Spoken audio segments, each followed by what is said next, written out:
पाकिस्तान और भारत में यकसा मकबूल दुल्ला भट्टी कौन था? दुल्हा की याद में लोहड़ी त्यौहार क्यों मनाया जाता है? मुगल बादशाह अकबर के दौर सन 1589 में दुल्ला भट्टी को 42 साल की उम्र में बगावत की पादाश में फांसी दे दी गई थी। रिवायात के मुताबिक दुल्ला भट्टी को लाहौर में सुपुर्द खाक किया गया था। दुल्ला भट्टी को पंजाब का हकीकी फर्जंद भी कहा जाता है और हर साल उनके मद्दा उनकी कब्र पर जाकर फूल चढ़ाते हैं और उनके लिए खुसूसी तकरीबात का एहतमाम होता है। उनका असल नाम मियां मोहम्मद अब्दुल्ला था, तहम वो दुल्ला भट्टी के नाम से मशहूर थे। दुल्ला भट्टी सरहद के दोनों जानिब यकसा मकबूल हैं। उनकी याद में लोहड़ी त्यौहार भी मनाया जाता है। भारतीय पंजाब में मशहूर लोक गीतों में पाकिस्तान के शहर पिंडी भट्टियां के दुल्ला भट्टी का नाम बार बार दोहराया जाता है। दुल्ला भट्टी कौन था और उन्हें क्यों फांसी दी गई?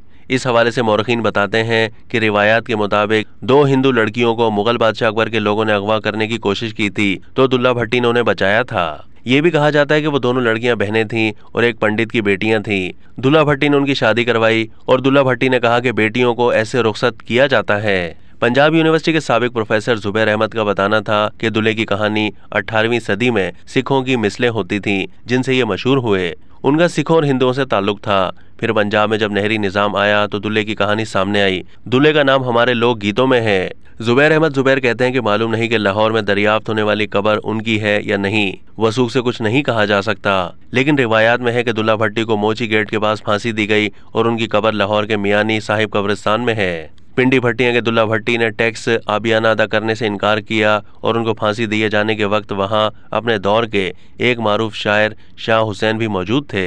एक और मौरख रशीद चौधरी कहते हैं कि दुल्ला भट्टी से मुतालिक जो वाक़यात सुनने को मिलते हैं वो ज़बानी हैं। उनके मुताबिक दुल्ला भट्टी का वाक़या सच होने का सबूत मुगलों के मुसव्वदों में मिलता है, मगर उनमें दुल्ला भट्टी का मौक़िफ़ शामिल नहीं है कि उन्होंने ये बगावत आखिर क्यों की थी। दुल्ला भट्टी हुमायूं के दौर से खुद सांदलबार के रेवेन्यू कलेक्टर थे और उन्होंने जब रेवेन्यू जमा करने से इनकार किया तो उनके साथ खुशालगढ़ के खुशाल खान खटक भी शामिल थे।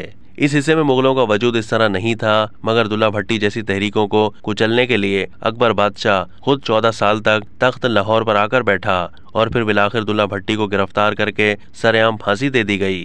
रशीद चौधरी के मुताबिक लोहड़ी त्यौहार के वाक़ये से जुड़ी दास्तानों से ये पता चलता है कि दुल्ला भट्टी ने एक हिंदू लड़की की शादी जबरदस्ती रुकवाने की मुगल दौर के एक गवर्नर की कोशिश नाकाम बनाई और फिर खुद उस लड़की की शादी यकीनी बनाई, जिस पर पंजाबी में गाने भी मशहूर हैं।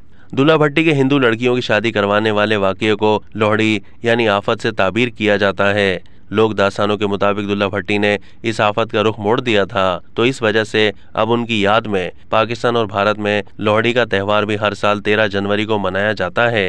भारतीय पंजाब की एक खातून कहती हैं कि ये हमारा बहुत अहम और ख़ास त्यौहार है। दुल्ला भट्टी हमारे पंजाब के रॉबिन हुड माने जाते हैं और इस त्यौहार में लड़कियों को ख़ास अहमियत दी जाती है, जिनकी मदद दुल्ला भट्टी ने की थी।